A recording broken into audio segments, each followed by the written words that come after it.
Friend, स्वागत है आपका आपके अपने ही चैनल मजोकाटा टेक पे। आज की वीडियो का जो हमारा टॉपिक है वो है टाटा BS4 कमिंस फाल कोड 0559 के पार्ट 2 में। पिछली वीडियो में 559 के 0559 कोड के पिछली वीडियो में हमने ये बात करा था कि गाड़ी में ऐसी कौन सी जगह है जहां पर प्रॉब्लम आने से हमारा ये फाल कोड बेसिकली आता है, और उसके ऊपर हमने डिटेल में बात करी थी। हमने बात करा था कि जब हमारे कॉमन रेल में जितना गाड़ी का कमांड है, जब उतना प्रेशर नहीं बनेगा तब ये फाल कोड आता है। दूसरा हमने चर्चा करी थी कि इस फाल कोड के साथ में और कौन कौन से फाल कोड आते हैं, तो इसलिए हम ज़्यादा उसके ऊपर बात नहीं करेंगे। अगर आपने वो वीडियो नहीं देखी है तो घबराने की कोई बात नहीं है। इस वीडियो का लिंक आपको इस वीडियो के एंड स्क्रीन में मिल जाएगा, आप चाहें तो वो भी देख सकते हैं। तो चलिए, जहाँ पर हमने वो वीडियो को ख़त्म करा था, आगे उसी टॉपिक को हम आगे बढ़ाते हैं इस पार्ट 2 में। इस फाल कोड को आसान भाषा में समझने के लिए हम एक छोटा सा आपको एग्जाम्पल देना चाहते हैं। ये जो हमारा कोड है 559 का, ये बहुत भोला भाला भी फाल कोड है, और दूसरा इसका रूप है ये बहुत चंट भी है।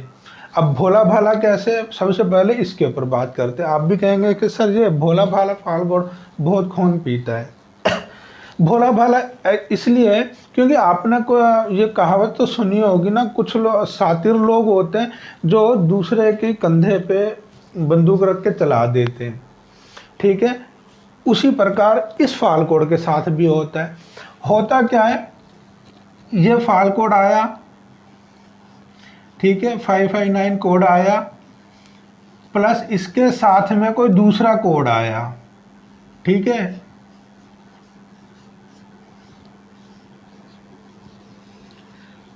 अब यहां पर बेसिकली हुआ क्या है, दूसरा फाल कोड आया और उसने 559 फाल कोड के कंधे पे बंदूक रख के चला दी। अब आपने लैपटॉप लगाया और देखा, सीधा आपने 559 कोड आ रहा है, और आप डायरेक्ट 559 को फाल कोड के साथ में झगड़ा करने लग गए, भाई तूने गोली चलाई है। और जबकि उसके कंधे पे, बेचारे के कंधे पे दूसरे कोड ने रख के गोली चलाई थी, वो तो बच गया, आपने उस पर तो ध्यान दिया नहीं।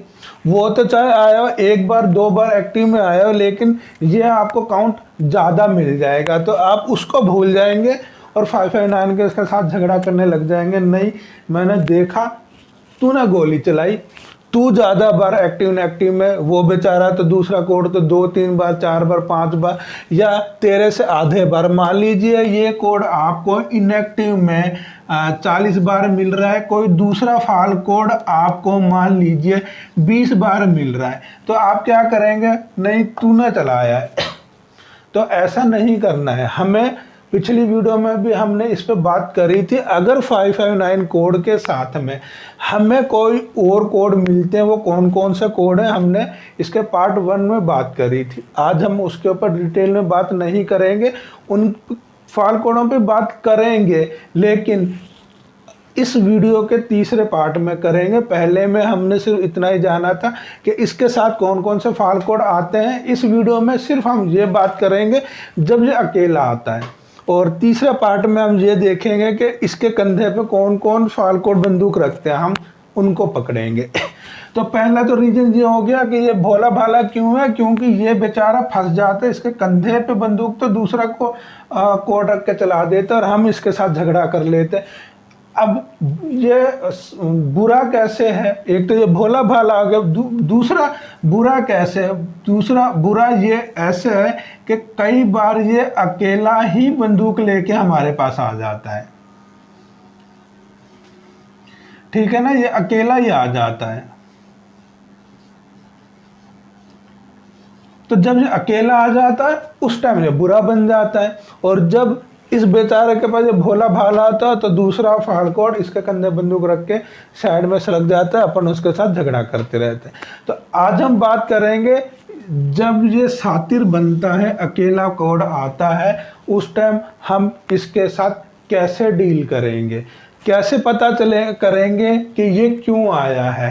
तो आज हम इसी पे बात करेंगे। नेक्स्ट वीडियो में हम इसके साथ जो फॉल्ट कोड आते हैं उनके ऊपर बात करेंगे। अगर आपने इसका पार्ट 1 नहीं देखा है, इसके साथ कौन कौन से फॉल्ट कोड आते हैं, तो घबराने की कोई ज़रूरत नहीं है। इस वीडियो के एंड स्क्रीन में आपको उसका लिंक मिल जाएगा, आप चाहें तो वो देख सकते हैं। तो आज की वीडियो में हम बात करेंगे जब ये अकेला फॉल्ट कोड आएगा तो हमें इसके साथ क्या क्या चीज़ों को चेक करना पड़ेगा।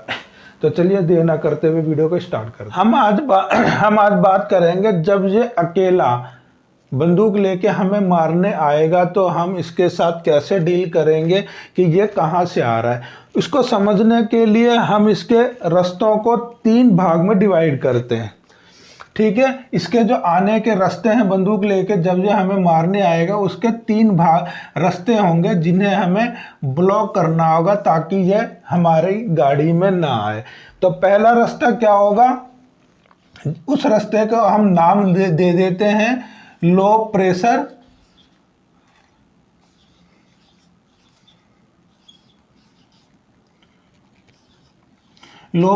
लाइन, ठीक है। दूसरे रास्ते को हम नाम देंगे high pressure line, PR short में ही लिख लेते हैं। और तीसरा जो रास्ता होगा वो होगा रिटर्न लाइन।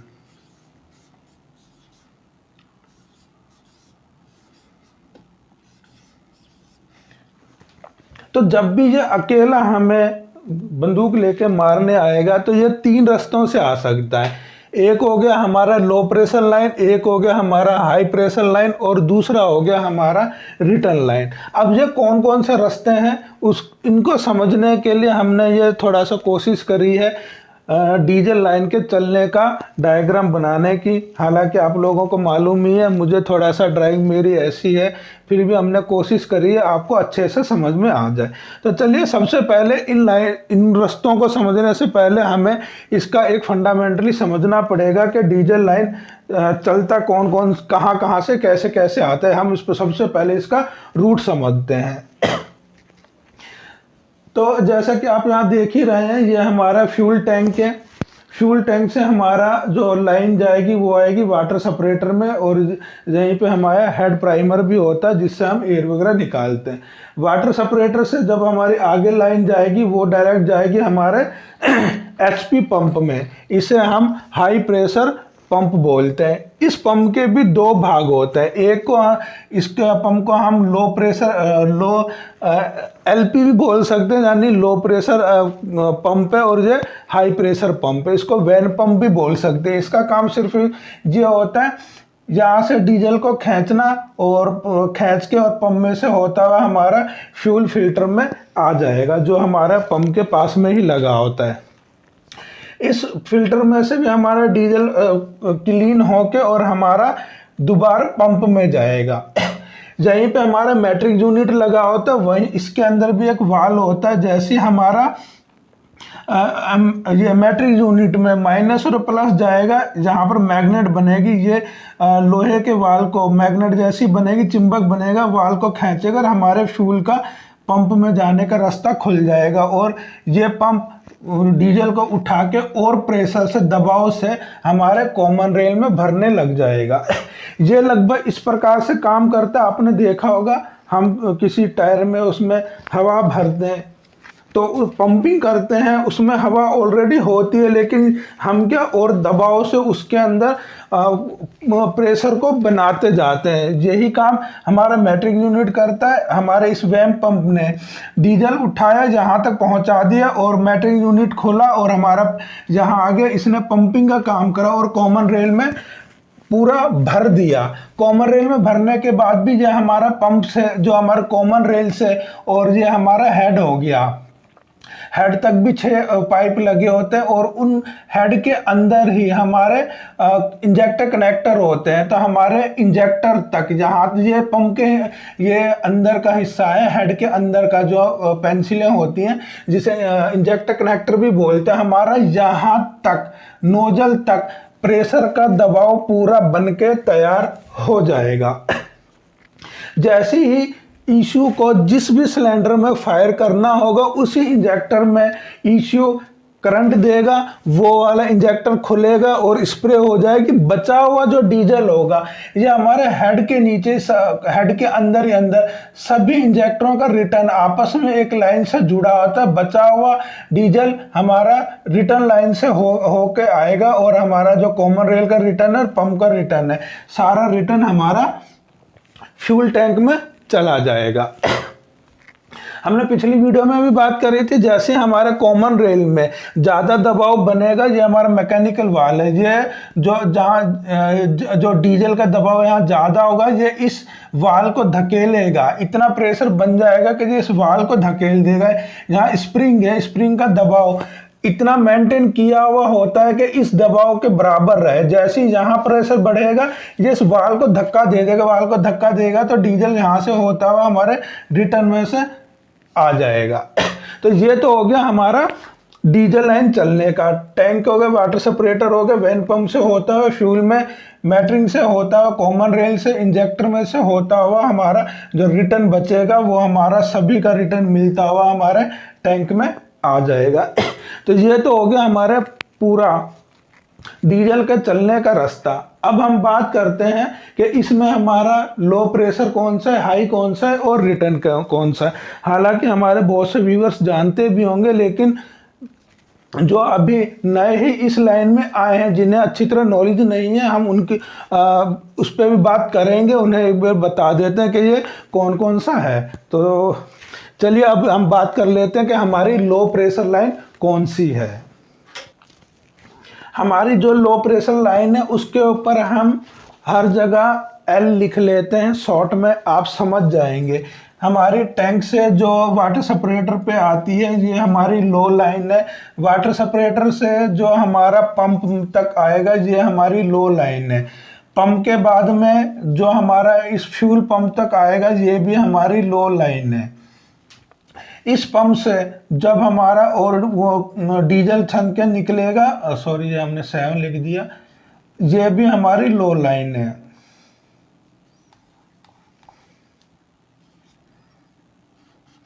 ठीक है, यहां तक हमारी हो गई लो प्रेशर लाइन।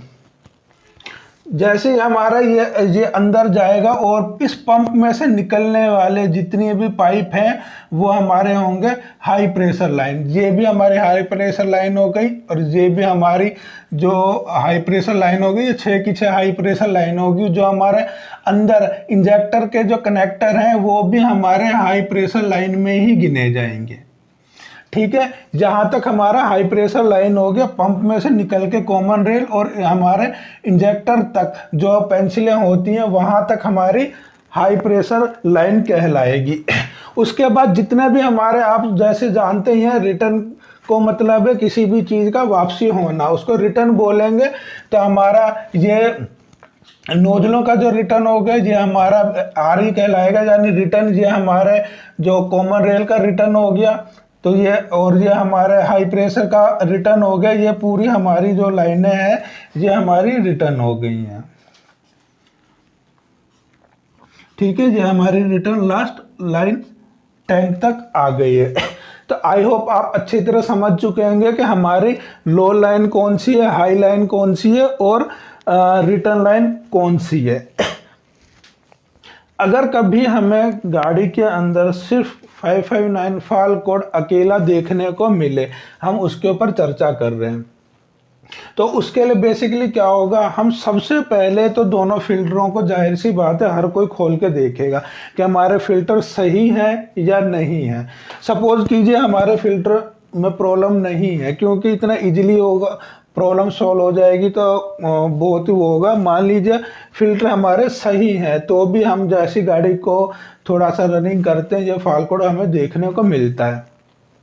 तो इस फाल कोड को जल्दी ढूंढने का जो तरीका है आज हम उस पर बात कर लेते हैं कि हम जल्दी से जल्दी कैसे ढूंढेंगे कि हमें हमारा ये प्रॉब्लम कहाँ पर है। तो उसके लिए क्या करेंगे, हम सबसे पहले जो हमारी ये लो लाइन है हम इसी को ही बाईपास कर देंगे। तो बाईपास कैसे करेंगे, हम क्या करेंगे, यहाँ पर एक अलग से फ्यूल ले लेते हैं किसी कंटेनर में। ठीक है, हम यहाँ पर किसी भी कंटेनर में फ्यूल ले लेते हैं। तो हम क्या करेंगे, इस पूरी पाइपलाइन को यहां से पंप से हटा देंगे।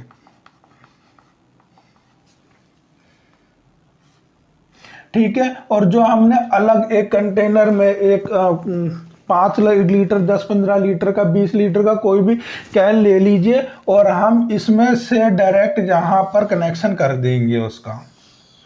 ठीक है, ये हमारा पूरा मैटर हट गया है, हमें ये पाइप चेक करने की ज़रूरत नहीं है। हम पहले ये तो देखें कि हमें रास्ता कौन सा चेक करना है, ये 559 आ कहाँ से रहा है। तो उसका सीधा सा है, आप तुरंत ये काम कीजिए, अलग से टैंक वो लीजिए और आप डायरेक्ट यहाँ पर कनेक्शन करके और गाड़ी को दोबारा ट्राई लीजिए, ट्राई लेनी पड़ेगी आपको, तभी हमें प्रॉब्लम सॉल्व होगी कि हमारी गाड़ी में प्रॉब्लम सॉल्व हुई है या नहीं हुई है। अगर ये करने अलग से हमें कनेक्शन देने के बाद में आपको रिटर्न भी यहीं लगाना पड़ेगा, यहीं पे ही आपका जो रिटर्न होता है, रिटर्न लाइन भी आप कंटेनर में डालिए, नहीं तो ये 1 किलोमीटर 2 किलोमीटर में 20 लीटर सारा टैंक में चला जाएगा। तो आप रिटर्न भी इसी में लगा लीजिए और मेन डायरेक्ट आप पंप पे दे दीजिए। अगर यहाँ पर हमारी गाड़ी की प्रॉब्लम सॉल्व होती है तो जाहिर सी बात है, हमारा जितने भी ये पॉइंट हैं सारे पॉइंटों में कहीं लूज पॉइंट होगा, आप उनको अच्छी तरीके से देखिए। कई बार होता है क्या है, हमारा जो ये हेड प्राइमर होता है इसके अंदर भी रबड़ खराब कटने की वजह से यहीं से हल्का एयर लेता रहता है, या हमारे यहाँ पर जो बेंजो बोल्ट होता है, यानी टैंक से लेके और यहाँ तक कि आप अच्छी तरीके से लाइन को चेक कर सकते हैं। हमें एक रास्ता तो मिल गया ना, हाँ हमें लो लाइन ही चेक करनी है, हमारा अलग से करने के बाद गाड़ी की प्रॉब्लम सॉल्व हो रही है। चलिए अब बात करते हैं कि अगर हमने ये भी लगा लिया तो भी हमारी गाड़ी की प्रॉब्लम सॉल्व नहीं हो रही है, तो आगे हमें क्या करना होगा। तो चलिए अब हम उस पर बात करते हैं। चलिए मान लीजिए हमने ये अलग से हमने डीजल भी दे दिया पंप को, और तो भी हमारी गाड़ी की प्रॉब्लम सॉल्व नहीं हो रही है, तो भी हमारा 559 कोड फॉल्ट कोड आ रहा है। तो हम रास्ते बाय रास्ते स्टेप बाय स्टेप ही चीज़ों को चेक करेंगे। उसके बाद हम क्या करेंगे, सीधा मैट्रिक यूनिट पे आएंगे। मैट्रिक यूनिट को हम खोलेंगे और इसको थोड़ा सा बजा के देखेंगे या इसे चेंज करके देखेंगे। ऐसा भी पॉसिबल हो सकता है कि हमारा इशू तो यहाँ पर करंट दे रहा है कि भाई तुम ओपन हो, कॉमन रेल में प्रेशर कम बन रहा है, आप ओपन हो और डीजल को रास्ता दो। कई बार क्या है, ये वाल्व जाम हो जाता है, जहाँ पर वो करंट तो आ रहा है लेकिन जहाँ मैग्नेट भी बन रहा है लेकिन ये वाल्व ओपन नहीं हो रहा।